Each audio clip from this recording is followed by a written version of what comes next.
Ministério da Cultura e Águas do Brasil apresentam o primeiro Flipetrópolis. Arte, literatura, educação e liberdade.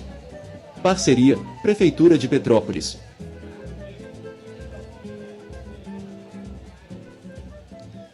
Boa noite, todas e todos e todes.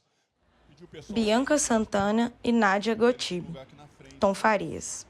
Apresentação feita em 3 de maio no primeiro Festival Literário Internacional de Petrópolis, Flipetrópolis. Esta acontece em um palco elevado que possui 3 cadeiras intercaladas por 2 mesinhas que carregam copos com água e livros. O fundo é composto por um grande banner estampado com o tema do primeiro Flipetrópolis e um telão que passa ao vivo a roda de conversa que também está sendo filmada. À frente é possível ver as primeiras fileiras da plateia. Os palestrantes se assentam nas cadeiras dispostas no palco. Da esquerda para a direita, a primeira pessoa sentada é Nádia Gotibo, uma mulher branca de cabelos escuros e lisos, cujo comprimento lhe vai até o ombro. Ela traja blusa regata bege e calça branca. Leva no pescoço o crachá dos participantes do evento e usa óculos retangulares de aro preto. A segunda pessoa sentada é Tom Farias, um homem negro cujos cabelos estão todos envoltos em dreads de tom castanho. Seu comprimento lhe vai até o ombro. Ele traja calça caque e camiseta de botões de manga curta branca. Leva no pescoço o crachá dos participantes do evento e usa óculos retangulares de aro preto. A terceira e última pessoa sentada é Bianca Santana, uma mulher negra de cabelos muito cacheados de tom castanho escuro, cujo comprimento lhe vai até o ombro. Ela traja camiseta de botões regata de tom branco e calça branca. Leva no pescoço o crachá dos participantes do evento. No canto inferior direito do vídeo em questão está do início ao fim a intérprete de Libras, sendo ora uma mulher negra de cabelos ondulados e blusa preta, ora uma mulher branca com os cabelos presos e blusa preta. Elas traduzem simultaneamente tudo o que está sendo falado. De tempos em tempos, a plateia é filmada e é possível ver que está cheia. Eu sou um homem de 1,81 m, até a última medida que eu fiz. Estou com a camisa branca, de furinho, como segundo o Tito Freitas. Nós somos o bloco da camisa de furinhos. Eu estou de óculos, e uso dread. Então, estou com a calça marronzada e uma sandália. Nádia, por favor. Boa noite a todos que estão aqui. Eu sou branca, cabelo de cor castanho escuro por cima e branco por baixo. Uso óculos, tenho 23 graus de miopia. Só que eu uso uma lente intraocular. Isso não era necessário falar, mas eu me lembrei e falei. Pronto. E uso óculos agora, porque a miopia fez o favor de aumentar mais 1 grau. E uso roupa bege. E minha altura era 1,71, agora eu estou com 1,69.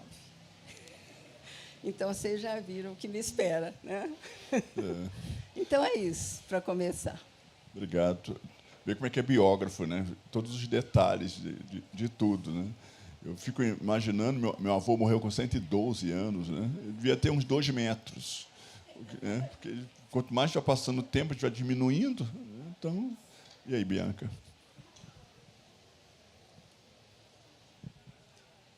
Obrigada. Boa noite. Eu sou Bianca Santana, uma mulher negra de pele clara e cabelo black power. Eu ainda tenho 1,71, mas já tenho muitos cabelos grisalhos, o que me deixa com muita alegria. Eu fiz 40 anos na semana passada, também estou muito orgulhosa disso. Estou com um vestido branco, longo, uma pulseira bonita num motivo queniano. Bom, maravilha. Bem, apresentados e apresentadas, eu queria que a gente falasse um pouco dessa Porque quando a gente fala em história, né, eu sou uma pessoa, desde pequeno, muito ligada em história, eu saía muito pouco, era aquele menino que ficava ouvindo em casa meus avós, minha mãe, né, e tios, e tinham muitas histórias, todo mundo se reunia para contar história em casa. E eu preferia ficar ali ouvindo do que ficar na rua. E dos antepassados, então eu fui descobrir a idade do meu avô, eu fui descobrindo as coisas que ele passou no tempo da escravidão, então essa relação, né, familiar e de memória, né, que chama os griots, né, como é que seria isso hoje, né? Mas o quanto Nádia e Bianca nós damos tão pouco valor, né, à história, né? A gente vê como os prédios antigos são abandonados. Como pesquisadores, né? Você pesquisa uma pessoa do século passado, né? Ou seja, uma história bem recente, mas há histórias que demandam até o descobrimento do Brasil, século XVIII, século XIX, e o quanto a gente tem dificuldade em acessar documentos por maus cuidados, por desleixos e coisas que se perdem, né? Eu fiquei muito admirado quando eu li a biografia que a Bianca Santana escreveu sobre a Sueli Carneiro, né? Que ela montou a árvore genealógica da Sueli de uma forma fantástica, e fiquei assim, que o Chico Buarque é parente da Sueli Carneiro, né? Então devem ter parentes meus aqui nessa plateia, ou da Nádia, ou da isso é verdade, minha sogra. Minha sogra reivindica sempre essa parte minha. Então, eu queria que vocês falassem um pouco, você que se aprofundou tanto na vida de Clarice, né, Lispector, queria que você falasse um pouco, né, de como é assim, partilhar para esse caminho de contar a história de alguém, né, que, na verdade, eu sempre digo, quer dizer, é a forma que a gente vê a pessoa, né? A gente está contando, mas é a nossa versão sobre a pessoa. Então, eu queria que você falasse um pouco sobre isso, depois eu peço a Bianca para falar como ela traçou os caminhos da Sueli. Eu comecei a fazer esse trabalho sem saber o que eu estava fazendo, porque ele é uma consequência quase que natural do meu trabalho como professora de literatura. Então, eu lecionei mais de 30 anos na Universidade de São Paulo, também dei aulas aí na UFMG, tanto que me apresentaram aqui como sendo, né, professora da UFMG e de outras universidades. Então, eu comecei, primeiramente, como um projeto docente, né? Eu li Clarice na minha adolescência. Eu estudei na Universidade de Brasília, meus pais foram para lá em 1959, antes da inauguração. E lá eu ganhei um livro que era Laços de Família. Não era a primeira edição, que depois até eu consegui, porque é muito mais bonita do que a segunda e do que a terceira. E comecei a ler esses contos, e justamente no momento em que eu estava lendo os contos do Machado de Assis. Então, eu achei que era muito diferente o que eu estava lendo, tá? Porque, em alguns contos, eu não conseguia reproduzir a história, eu não conseguia contar o que estava acontecendo, eu não conseguia entender o que estava acontecendo. E isso me instigou, sabe? Tem uma frase da Clarice que ela diz o seguinte: eu escrevo para tentar entender o que eu estou querendo dizer. Eu acho que foi esse mesmo processo, né? Eu não sou nenhuma ficcionista, eu não sou escritora de ficção, mas o processo da escrita tem semelhança. Então, foi assim que eu comecei. Depois, quando eu comecei a dar curso de pós lá na USP sobre Clarice, a gente analisava os textos, fazia todo aquele trabalho de leitura analítica, né, a partir de determinadas teorias, como é o trabalho nosso em universidade. E eu comecei a escrever sobre esses textos. Só que havia muitos vazios, muitos espaços não preenchidos nessa história. Então, eu queria saber, por exemplo, onde que estava Clarice em 1961, quando ela publicou A Mansão no Escuro? Quando que ela escreveu esses textos? Por onde ela andava? Então, as entrevistas que ela deu, um texto do Renar Pérez, que é também produto de uma entrevista, não conseguiam completar, né, essas informações. Né? Então, eu acho que a biografia da Clarice surgiu junto. Né? Foi assim, uma narrativa paralela àquela que eu estava escrevendo antes, que era uma leitura da obra, né? E uma leitura até despretensiosa, porque foi produto de uma livre-docência que eu escrevi, né? E eu corri o risco também de misturar muito o que é ficção e o que é biografia. Porque eu tenho para mim que a biografia, quem escreve, é porque tem como objeto a vida da pessoa. Depois eu descobri que a vida da Clarice também era interessante. Se a gente vai às raízes da Clarice, ao sofrimento da família de judeus que teve que fugir da Ucrânia para não ser, né, para sobreviver, então havia muitos núcleos de sentido que eram do interesse da história dos judeus, depois da história do Nordeste, onde ela mudou, depois da história, sobretudo, da intelectualidade do Rio de Janeiro, nos anos 40, né, com grandes escritores com os quais ela conviveu, e depois dos 15 anos que ela viveu como esposa de diplomata na Europa e nos Estados Unidos. Então, havia muitos núcleos de interesse. Mas isso eu fui descobrindo depois, né, porque antes a minha intenção era de ler junto com os meus alunos, né, e discutir as propostas que estavam ali naqueles diversos livros, né, pelos que a gente percorria aí ao longo dos semestres, né, na universidade. Opa, falei alto agora.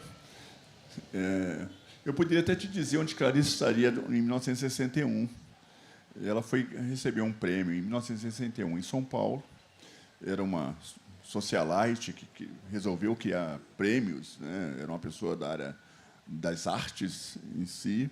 E, nesse ambiente, haviam várias pessoas intelectuais convidadas. A Carolina estava nesse ambiente, onde ela estava, e uma pessoa que tinha acabado de renunciar à presidência da República, chamado Jânio Quadros. E o Jânio Quadros foi a pessoa que foi entregar o prêmio para a Clarice. E foi num ambiente fechado, uma espécie de um quarto, onde só tinha os dois. E o que ele fez? Não vou contar. Não vou contar, não. Vai ler. Mas todo mundo já desconfiou, né? É o que basta, né, por hoje. Bom, enfim, aquele cidadão, né, ex-presidente da República, resolveu agarrar a Clarice Lispector de uma maneira brutal. Mas ela se defendeu, né? Isso, defendeu. Fugiu dele, toda rasgada, mas fugiu. Bianca Santana. Complicado, né? Depois dessa, mudar assim de assunto. Estamos falando de biografias, não vamos esconder nada do público, tá? Vamos lá. Quem aqui é leitor de biografias? Porque eu sou leitora ávida de biografias desde a adolescência. Isso, obrigada. Sou muito leitora ávida de biografias desde sempre. E eu não sabia exatamente o que estudar na graduação. E aí a bibliotecária da escola onde eu estudava falou: Bianca, você é intrometida, encherida, gosta de ler e de escrever, por que você não faz jornalismo? Olha, não tinha pensado nisso, mas eu realmente sempre amei saber da vida dos outros. Minha filha Cecília, de 11 anos, me pergunta: mãe, como você faz para uma pessoa assim, te contar a vida dela inteira? E a Sueli Carneiro, eu não sei quantas pessoas daqui conhecem Sueli, é uma ativista muito importante do movimento feminista, do movimento negro brasileiro, e uma grande intelectual que nos ajuda a pensar o Brasil. Mas Sueli é muito conhecida por não gostar de dar entrevista, por ser muito discreta, não gostar de falar da vida dela. Em 2017, eu escrevia para a revista Cult e estava fazendo entrevistas com mulheres. Era meu plano, publicar muitas entrevistas com mulheres. E eu pedi uma entrevista com a Sueli Carneiro e ela me respondeu que não. Eu falei, bom, Sueli, você escreveu muitas vezes sobre a importância de a gente lidar com o imaginário de quem é mulher negra na sociedade brasileira. Poder colocar uma mulher negra na capa de uma revista impressa, com circulação nacional, entrevistada por outra mulher negra, me parece algo importante, mas não sou eu que vou te convencer disso. E ela, muito brava, falou para eu ir encontrá-la tal dia, tal hora, que ela ia me dar entrevista. E me acusou muito de ser manipuladora depois disso. E ela faz isso com alguma frequência. Essa entrevista foi publicada em maio de 2017, foi capa da revista Cult. Foi muito interessante a forma como a revista circulou. Lá na Cult, a Deise Bregantini, diretora da revista, inventou um lançamento de revista impressa.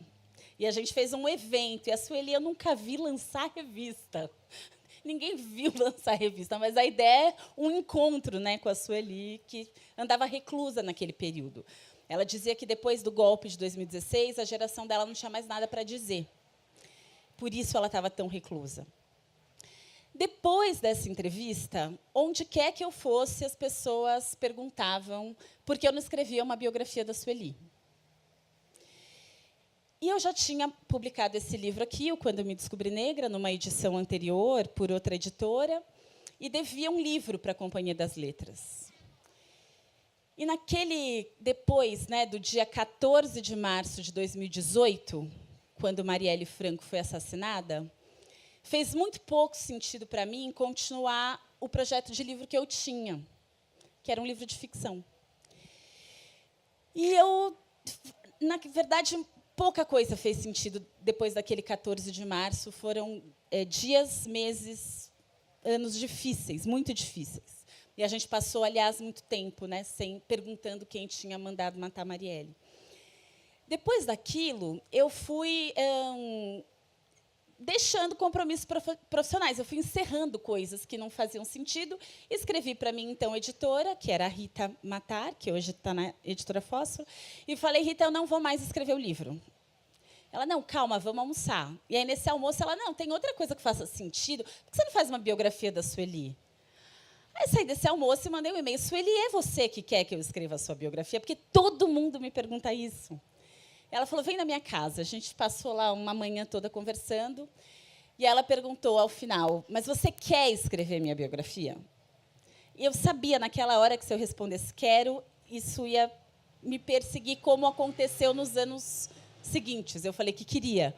E, ao longo do caminho, uma série de altos e baixos, né, de buscar informações sobre uma pessoa que está viva, ativa, circula no mundo, né, difícil. E, a cada enrosco, ela falava para mim, foi você que quis escrever. E eu lembrava que, realmente, eu tinha respondido o que eu queria escrever. Mas eu não lembro sua pergunta, Tom. Eu saí falando assim sobre a biografia. Mas escrever sobre a vida de alguém é algo de uma responsabilidade enorme e de muitos limites. É impossível que palavras deem conta de uma pessoa. A impossibilidade já está dada, de início. Então, a biografia é contar sobre a vida de alguém, trazer alguns aspectos, obviamente, de acordo com o meu olhar e do que eu consigo apurar. A ideia original era nem ter tanta apuração assim. A gente estava muito inspirada na biografia do Malcolm X, escrita pelo Alex Haley, e pela biografia que o CUT publicou do José Correia Leite, que eram textos quase assim de depoimentos dessas pessoas sobre elas mesmas, com alguém escrevendo o que aparecia. Essa era a ideia original. Mas aí o jornalismo é algo que te persegue na vida. Então, eu queria checar cada informação que a Sueli me dava e eu queria ir atrás das informações que ela não tinha. E, quando eu percebi, eu estava em Ubá, no interior de Minas Gerais, buscando a história dessa família Carneiro, que a própria Sueli não conhecia. Então, ela sabia o primeiro nome da avó e do avô paternos, Olímpia e José Horácio. O José Horácio, o pai dela, Horácio, o avô dela. E só, não sabia mais nada. E a gente tem no nosso imaginário, com muita força, que é impossível construir uma árvore genealógica de pessoas negras no Brasil. Quem aqui não ouviu que Rui Barbosa, depois da abolição, mandou queimar todos os documentos relativos à escravização negra? A gente cresceu ouvindo isso, e Sueli, que é militante há mais de 40 anos de movimento negro, tinha também essa certeza. Mas o que o Rui Barbosa mandou queimar foram os documentos do Ministério da Fazenda e órgãos correlatos, ou seja, cartórios, igrejas, escolas, hospitais, tem muito documento sobre pessoas negras. As igrejas têm muito documento, porque, durante o período da escravização, senhores e senhoras eram obrigados a batizar as pessoas escravizadas, porque esse era o registro, era o mecanismo legal de saber das pessoas. Então, não é verdade que não dá para encontrar. É muito difícil, mas não é impossível. Nessa busca, eu tive muita ajuda visível e muita ajuda invisível, muita mesmo, e pude chegar à bisavó da Sueli Carneiro, Maria Gaivota, e ao tataravô Manuel Gaivota. Maria Gaivota, que nasceu em 1852, na cidade de Grão-Mogol, em Ubá, norte de Minas, região de Diamante.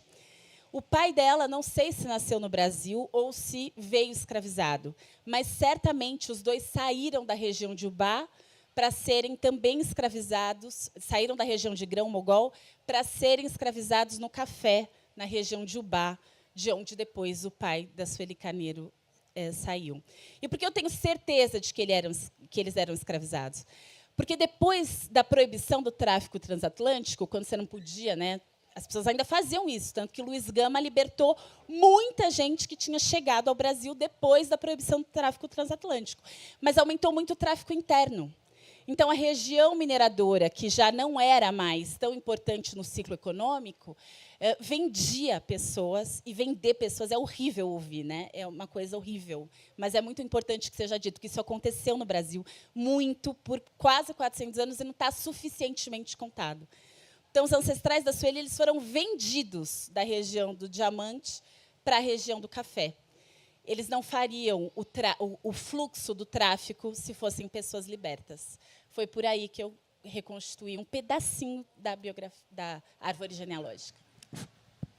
Alô? Bom, que pedacinho, né? Para quem olha quem já leu a biografia sobre a Carolina, a minha Carolina está aqui, né?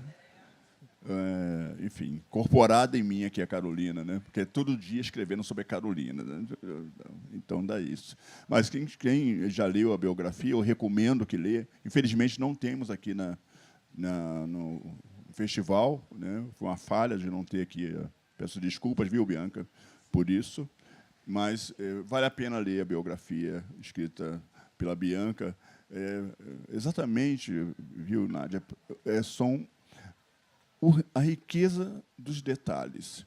Como é que a gente está falando aqui, né, de precariedade de arquivos, de memórias, né, e isso é recorrente no Brasil. A gente vai nas feiras de antiguidades, o que vê de documentos sendo vendidos, né, ou seja, alguém descartou aquele documento para ser vendido. Quer dizer, não tem importância para alguma família. Aquele documento foi para a feira de antiguidade. Então, isso acontece. Mas uma coisa que o Rui Barbosa mandou queimar os documentos em 1891, né, uma ordem dele, por ofício. 89, né? Logo foi no mesmo período ali da República. Mas nem todo mundo obedeceu o Rui Barbosa, infelizmente. Não houve essa obediência, né, cega. Então, aí, esse garimpo, né, essa reconstituição de pedacinho das pessoas, mas, como ela disse, quer dizer, é muito difícil uma pessoa negra saber exatamente quem eram os seus parentes, né? Mas não é impossível. Não é possível. A gente é muito teimoso. Você também é muito teimosa, Nath, com relação a Clarice? Foi tinhosa assim igual ela? Foi acusada também de... Eu escrevi essa biografia apesar de Clarice, porque, quando eu pesquisava, você teve a Sueli Carneiro, você podia conversar com ela. Então, isso já ajuda muito, mas eu não tive essa sorte, né? Eu comecei nos anos 80, a Clarice faleceu em 77. E, quando eu li as entrevistas da Clarice, olha, era de desanimar. Porque daí, quando você nasceu? Não quero dizer. Depois descobri que não era 1925, era 1920, mas demorou um tempo, porque o Renar Pérez e o pessoal que me serviu de fonte, vamos dizer assim, sempre mencionava 1925. Depois descobri outros documentos em que ela registrava 26, que ela registrava 27. Acho que ela queria ir mantendo, né, uma certa idade, né? Ou então, como que você veio para o Brasil, né? Então, ela dizia, talvez de trem. Uma das frases da Clarice é essa: eu não acredito em mim, porque eu minto. Então, eu me lembro que na banca, isso foi um trabalho que eu fiz, né, na banca de livro-docência, o Silviano Santiago estava na banca. Ele falava assim, parece um detetive que vai atrás de pista, mas o próprio investigado já conseguiu desmanchar tudo no caminho para ficar mais difícil, né, para o pesquisador, né? E, então, tive mesmo essa dificuldade, sabe? Mas aí vieram os documentos, né? Então, consegui certidão de nascimento original, em ucraniano, 1920, a data, tudo bem, nasceu, né? Enfim, 10 de dezembro, papapá. Então, eu fui tentando montar, vamos dizer assim, essa documentação, né? Mas a documentação, também nas crônicas, tinha os vazios. Uma crônica autobiográfica dizia o seguinte, nasci na Ucrânia, né? Depois estudei na Escola João Barbalho, estudei no ginásio pernambucano, daí a gente lê, né? Fala, agora vai, né? Agora tenho os dados, né? Mas ela não citou, nessa crônica, o Colégio Hebreu-Yiddish brasileiro. Aí já vem toda uma outra questão, né? Que são as relações dela com a tradição judaica. Ela não seguiu a tradição judaica, casou com um goi, né, que era um não-judeu, teve um ritual judaico por causa da irmã, que sempre foi muito religiosa, né, enfim, inclusive atuava no Rio de Janeiro, em associações ligadas aos grupos judaicos, etc., né, mas escondeu essa coisa do judeu. Depois casou com um diplomata, foi para a Europa, ali ele conseguiu um cargo ali em Nápoles, e os nazistas estavam ali em cima, pertinho, né? Então, ela calou-se, né? Não falava nada. Então, é uma vida muito interessante do ponto de vista do que está explícito e do que está escondido, né? Então, teve também essa dificuldade de vasculhar e sabendo que ela era contra a sua própria biografia. Uma das frases dela é essa, né? Eu não vou nunca fazer uma autobiografia, né? Eu quero ser bio. Ela riscou grafia, né? Eu quero ser bio. Isso está muito dentro do projeto de literatura dela, né? Que é descascar todos os invólucros da civilização, todos os padrões de comportamento racistas, né? Agora o filme do Luiz Fernando está fazendo isso divinamente, né? Com a Janaíra, a empregada doméstica. Então, descascar todas essas, sabe? Isso que ela viveu tão intensamente, também sendo esposa de diplomata, né? Então, eu acho que eu não sei se a gente pode dizer projeto em relação a Clarice, porque a impressão que ela dá é que ela se aventura na escrita sem saber no que vai dar. É um trabalho, sob esse sentido, é um trabalho de paixão, né? A paixão, ninguém segura. Segundo o GH. Como GH. É o GH. Né? Aliás, A Paixão Segundo GH é o livro que ela mais gostava e é o livro que eu mais gosto. Né?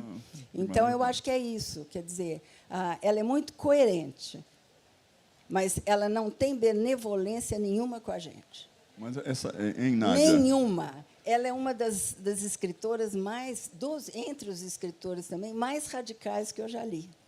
Porque ela vai descascando a linguagem, vai desmontando a ficção. Ela desmonta tudo. O processo dela é de desconstrução radical, né? A ponto de um crítico do Rio de Janeiro fazer uma carta para ela e dizer: e agora, Clarice? Depois de Água Viva, o que vai ser? E agora, José? E agora, parodiando, né? Então, mas eu acho que, graças a essa não benevolência, ela mostrou um Brasil muito nu, muito cru, sabe? E GH, eu acho que desenha o caminho, com todas as dificuldades, né, do que a mulher brasileira tem que enfrentar. Essas armadilhas, acho que, Bianca, eu acho que é o que fascina, né? Quando a gente vê os arqueólogos, o cara acha um dente e monta um dinossauro, sabe? Você olha um dente, é um dente, mas alguém diz, não, isso é um dinossauro. Né? Diz o que comeu, né? Onde namorou quem, esse tipo de coisa. Então, eu acho que é a parte, viu, Nádia, fascinante de quem se debruça na vida de alguém. Eu acho que quanto mais desafio a vida do outro nos proporcionar, eu acho que é mais instigante. Você não acha, Nádia ou Bianca? Oi. É um sistema de encaixe, né? Porque você encontra uma coisa ali, encontra outra ali, né? Você puxa a voz de um autor aqui, a voz de outro lá, e vai montando aquilo, né? Então, é um processo de desmontagem da desmontagem que ela fez, né, ao longo da obra, né? E não diria, até certo ponto da própria vida, porque o Hélio Pellegrino, que era um excelente escritor e psicanalista, quando ele tem um texto inédito, que está aqui nesse livro, depois eu vou falar desse livro, ele diz que a Clarice tinha uma característica muito fundamental de personalidade. Ela era perturbadora, sabe? Ela provocava turbulências, né? Intelectuais, a obra da Clarice afetivas. Provoca turbulência, né? Aquela barata até hoje fica ali, né, na minha visão. E também era lisérgica, ele usa esse termo, quer dizer, ela tinha as antenas, sabe, muito ligadas, em alta voltagem. E daí ele diz que, se não fosse a literatura, ela recairia na loucura. Deixa eu ver aqui. E ele conheceu bem a Clarice, sabe, para dizer isso, né? Deixa eu ver. Vou falar nas peças da Bianca. Sueli. A Sueli dizia assim: não tem nada tão interessante sobre a minha vida. Eu quero, se você quer escrever, escreve sobre o ativismo. É o que eu fiz de mais importante e é o que importa. Tudo bem, Sueli, mas para as pessoas entenderem o ativismo, principalmente a história do movimento de mulheres negras, que também foi muito pouco contada, mais gente vai ler se a gente contar um pouco da sua vida. Ela, não, tudo bem. Entre uma luta e outra, eu comi um pouquinho, bebi um pouquinho, trepei um pouquinho. Mas o importante é a luta. Então, o fio do livro é realmente o ativismo. E nessa, eu fui entrevistar. Eu tenho 600 horas de entrevistas gravadas com a Sueli para a biografia. Então, eu conversei muito com ela, mas eu entrevistei mais 24 pessoas e fiz pesquisa nos documentos e tal. E uma das perguntas, né, que eu fiz ali, Nilza Iraci, companheira dela de Gueledés até hoje, fundaram Gueledés juntas, muito próximas. Como você conheceu Nilza? Em 1984, quando a gente fundou o Coletivo de Mulheres Negras. Ótimo, maravilha. Fui entrevistar a Nilza. Nilza, como você e Sueli se conheceram? Quando eu era clandestina. Ótimo. Então, a Nilza me contou de um período, obviamente, tenebroso, de ditadura civil-militar no Brasil.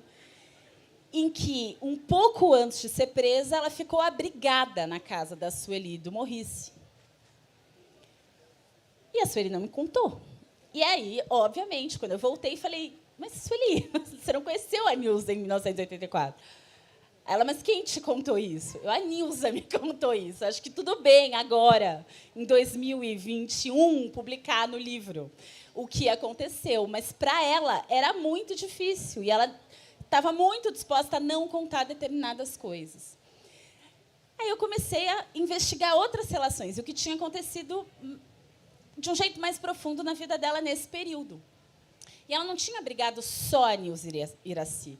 Uma das melhores amigas dela, baiana, tinha passado anos na casa dela, na clandestinidade. E é uma história super bonita essa, porque a Sueli e o Morrice é um homem branco, judeu, egípcio. A Sueli é essa mulher preta. A história, como eles se conhecem, também é muito boa. Eles estão na festa de um amigo e o Morrice pede para dançar com a Sueli.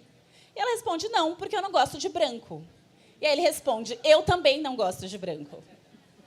E ela acha aquele sujeito muito abusado, e ele começa a falar com ela sobre orixá, e ela não sabia nada de orixá, que a família dela era muito católica, e ela vai ficando irritada com aquele homem que ainda brincava. O único africano daqui sou eu, porque eu sou egípcio, então vocês ficam reivindicando essa África, mas eu sou africano. Então, é nessa relação que eles namoram, se casam. A única filha da Sueli, Luanda, é filha também do Morrice, né, desse casamento, de um casamento interracial também cheio de dificuldades. E aí, Sueli e Morrice fazem ali... O Morrice tem um bico uma vez e conhece uma moça nesse bico, a baiana, que estava lá com um namorado, também clandestino, e eles saem para comer às vezes. E Sueli e Morrice estavam numa vida relativamente confortável, moravam num apartamento na Bela Vista que tinha 2 quartos, e percebiam os amigos sempre numa situação muito precária, indo de pensão em pensão, sem muito dinheiro até para comer. E eles falam, pô, vamos convidar eles para morar com a gente. E aí, quando eles fazem o convite, os dois arregalam o olho e falam que eles não podem aceitar. E aí eles vão entender o que está acontecendo, porque eles não podiam aceitar. E, mesmo assim, eles os abrigam. E a Sueli não contava nada disso. Então, essas peças, né, eu contei de um período, mas na história toda da Sueli, isso foi assim a apuração. Eu queria... Isso é muito curioso, né, saber o que escondem, para que ninguém conte. Eu fui chamado para escrever uma biografia uma vez de um cineasta chamado Zósimo Bubu. E aí fiz uma pesquisa sobre Zósimo Bubu. Foi um galã dos anos 70 e beijava todas as mulheres brancas na televisão. Era um escândalo, bonito, alto, atlético, né? E aí eu encontrei 16 mulheres na vida do Zósimo Bubu. E aí a pessoa, que era viúva do Zósimo, fui levar para ela a pesquisa, tal, ela olhou tudo direitinho, tal, e ela ia financiar a biografia, e aí pegou uma caneta assim, essa aqui não, essa aqui não, essa aqui não. Eu falei assim, essas que são interessantes agora, né? Você cortou. Entendeu? Então, assim, não saiu a biografia, eu acabei escrevendo um ensaio sobre o Zósimo, que foi publicado num veículo deles, né? Mas, assim, quando ela cortava, eu ficava mais interessado em saber. Clarice escondeu também, além da idade, né? Parece que a Rosística está aqui, pode... A Lígia Fagundes Terra também dizia que nasceu no ano e foram descobrir, depois da morte dela, certidão de casamento, se eu não me engano, com outra data, né? Enfim. O que você falou assim, olha, Nádia? Danada, né? Escondeu isso o tempo todo, é só agora que a gente está achando. Teve isso? Isso acontece. E, às vezes, a família também, né?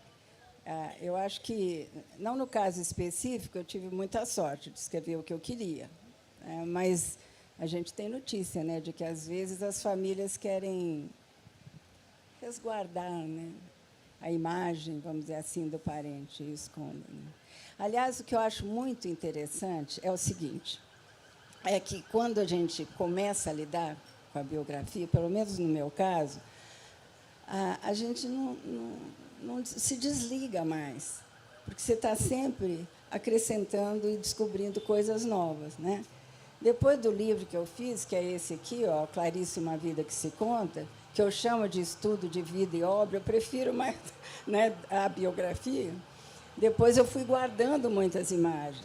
Daí veio, então, a fotobiografia, que é uma narrativa visual da história dela, mas já com dados que não havia antes, porque, nesse intervalo de tempo, eu tive acesso a uma série de documentos que eram antigos e que estavam guardados num baú da Elisa Lispector, que é a irmã da Clarice, e que, graças a ela, salve Elisa Lispector, graças a ela, que eu pude contar como foi a viagem da família e a história da família judia.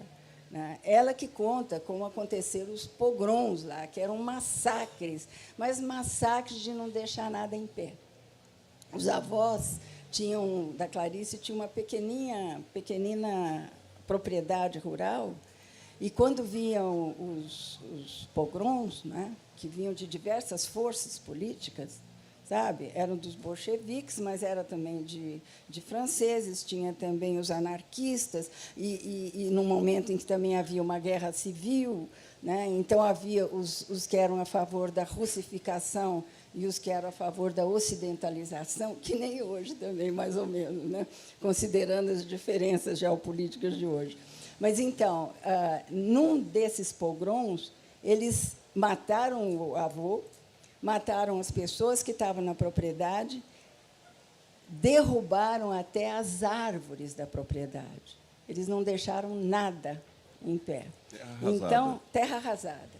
Então, quem conta isso tudo não foi a Clarice. Bom, vamos supor que ela veio, era recém-nascida, então não pôde observar nada disso, só a irmã, que era 9 anos mais velha. Né?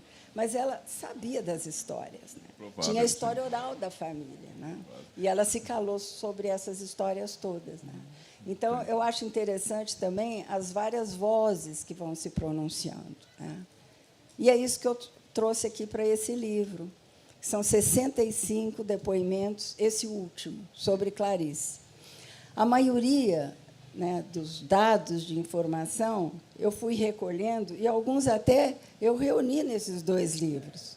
Mas o que eu queria eram as vozes das pessoas, os textos delas. Né? Então, quando eu não tinha o registro por escrito, então eu encomendei o texto. Falei, então, escreva isso. Sabia o que ele ia escrever. O Chico escreveu? O Chico tem um dele. Aliás, o do Chico, tem do Caetano, tem do Chico, tem da Bethânia, no campo da música, vamos dizer assim. O Chico, né? É muito engraçado. Né? É aquela história do jantar, que foi... Quer contar? Conta você. Não, imagina. Não, eu queria só sentar um detalhe, né? Não sei se... Acho que a Nádia não sabe, mas eu sou muito amigo de Zezé Mota. Né? Ela mora no apartamento que foi da Clarice. E, exatamente, mora no Leme, e eu vou jantar com o Zezé, tomar café. E a primeira vez que eu entrei naquele apartamento, eu tinha a impressão que a Clarice estava lá. É como se tivesse... É como se uma energia clariciana, né? Uma energia estivesse ali, como se eu estivesse vendo ela sentada com aquela máquina na perna, né? Ali muito, olhando um pouco para a cozinha, né? Porque o apartamento é muito grande, né? Mas eu falei, Zezé, eu tenho impressão. Aí a Zezé, vem cá para você saber onde ela dormia. E aí eu fui ver o quarto, né? Eu quase que falei, se fosse a cama da Clarice, eu teria deitado nela, mas não é a sua cama, Zezé, então eu não vou deitar. Mas só para a gente... a gente está concluindo, né? Aqui. Uma das visões... A Clarice passou por visões muito diferentes. Né? Teve a época da Clarice, todo mundo considerava hermética, difícil de entender. Né? E depois veio a fase do existencialismo, aquela coisa do nojo, baseado no Sartre, por aí. E tem a da esotérica também. O Fauzi Arap conta, nesse livro tem uma entrevista também inédita do Fauzi Arap, em que ele conta umas reuniões que ele levou a Clarice, inclusive no Rosa Cruz, né, que eu já não sabia. E chegou lá, teve um acesso de suor, e ela começou a cair água dela. começou a suar muito, tiveram que sair. Então, tem também um, sabe? Esse lado... tem esse lado místico aí, que, às vezes, é um tanto exagerado, eu acho. Para ser Clarice, né? Tinha que ter alguma coisa além, né, de uma pessoa. Eu fico olhando aqueles quadros da Clarice que ela pintava, né? Aqueles quadros. Quem contava muito sobre a Clarice era Nélida Pinhon, a Nélida, que foi muito falava amiga muito dela. sobre ela, né? Mas eu queria ouvir aqui um pouco a Bianca, para a gente... Já estou mandando ali a plaqueta. Acaba, tem só um braço assim, não sei se estão espantando mosca, né? Ou se estão mandando a gente encerrar. Bianca, a nossa Sueli Carneiro disse assim, olha, isso aqui de jeito nenhum. Teve parte dessa assim, que ela não queria contar de jeito nenhum. E você descobriu, além dessa questão, né, da ditadura... Eu tenho 2 capítulos escritos que não estão nessa edição. Eu fiz um acordo com a Sueli. Se eu morrer antes, ninguém vai ler. Se ela morrer antes, eu publico. Eu achei um pacto justo. Porque ela não vai obrigada... Se eu fizer uma pesquisa aqui, as pessoas não vão gostar muito dessa justeza, não, viu? Mas eu acho um pacto justo, o que é super complexo no jornalismo. No jornalismo, isso não se faz. Mas, para mim, era muito importante não colocar a Sueli numa situação que, para ela, fosse constrangedora, levando em conta o que é a história dela, mulher negra no Brasil, o que é contado sobre as mulheres negras no Brasil. Estamos aqui com o Conceição Evaristo, que acaba de entrar na sala. Vou pedir uma salva de palmas antes de eu seguir.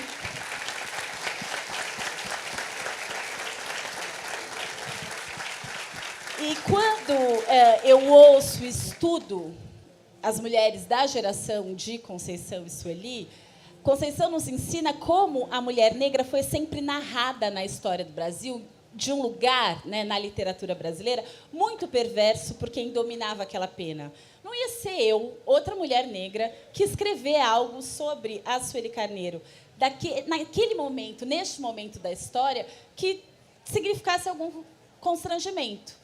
Ao mesmo tempo, eu não omiti absolutamente nenhuma informação. Tem ali situações delicadas, ela não é heroína, né? Tem situações ali bem difíceis, mas algumas situações, essas que estão no livro, elas são de cunho, que não estão no livro, elas são de cunho sexual, principalmente. Não é algo que tira, assim, algo de grande interesse público do livro, não é isso. O que tem de interesse público constrangedor ficou no livro, porque a Sueli também tem essa personalidade de afirmar o que é de interesse público. Mas aquilo que era privado e que seria um constrangimento, só se eu morrer depois dela. É interessante, né? A Bené fazia poesia. Né? E aí, uma conversa com a Bené, falei assim, Bené, aquelas tuas poesias, por favor. Aquilo era na época que eu não era política, sabe? Que eu era da igreja. Então a Bené tem os seus poemas, se ela não destruir os poemas, um dia vão aparecer os poemas da Benedita da Silva, né? Olha, o final, realmente, da nossa conversa, eu queria que a Nádia, sei lá, numa síntese absoluta, né, clariciana, pudesse... Olha, eu gostaria... fazer despedidas do público. Eu gostaria de continuar conversando aqui com vocês e de comentar cada um dos 65 depoimentos que estão aqui, que eu consegui reunir. Desde pessoas que estavam na Ucrânia, querendo vir para cá, pedindo para a autoridade lá o direito de não pagar a taxa, porque não poderia vender as roupas de inverno, porque a carta de chamada não tinha chegado. Então, eles teriam que passar o inverno lá na Ucrânia, e então não teriam condição de viajar, até os momentos mais recentes, né? E aproveitar aqui de público, agradecer aqueles que colaboraram com o livro, que cederam os textos, né? E eu tenho aqui a Ana Maria Machado, que está aqui, viu, Ana? Obrigada, em nome dos 65, né?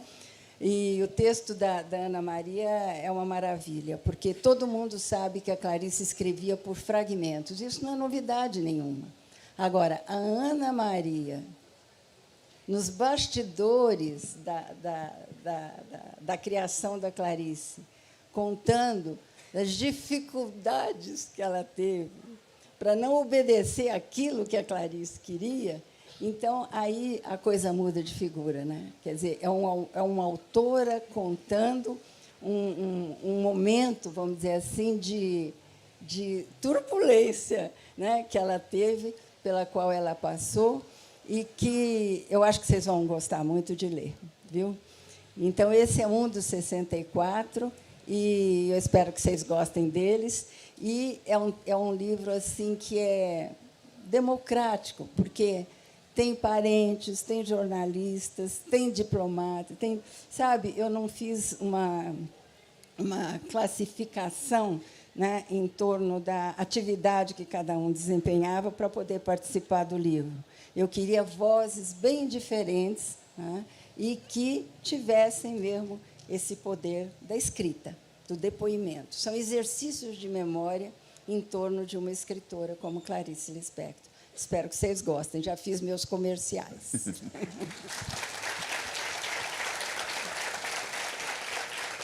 Eu fico... Bem, Ana Maria, eu fico imaginando a Clarice na Academia Brasileira de Letras, né? Como é que seria o discurso dela de... Por favor, Bianca. Vou contar para vocês o começo e o fim do livro, muito rapidamente. Eu começo narrando uma cena do Tribunal Berta Lutz, na cidade de São Paulo, em 1982, quando o movimento feminista trouxe um caso exemplar para ser julgado. Esses tribunais de direitos humanos eram muito comuns, até para convencer a opinião pública, né, formular politicamente. E, no primeiro dia, na abertura do tribunal, tinha muitas mulheres brancas, alguns homens brancos e um homem negro. Não tinha nenhuma mulher negra para falar. Tinha algumas poucas mulheres negras na plateia, e a Sueli era uma delas. E o Abdias Nascimento era este único homem negro que estava no tribunal. E Abdias, além de pintor, pensador, escritor, era também ator. E Sueli descreve, né, Abdias subindo ali no púlpito, olhando para frente, para trás, para um lado, para o outro, e dizendo: como não há mulheres negras para falarem nesse tribunal sobre a situação das mulheres negras, faço-me cavalo das minhas ancestrais. E começa a narrar em primeira pessoa, porque nós, mulheres negras. A Sueli fica muito emocionada e, naquela juventude, ela espera o final, vai até ele e diz: é uma honra ser representada pelo senhor, mas eu prometo que não vai mais precisar, porque nós vamos chegar.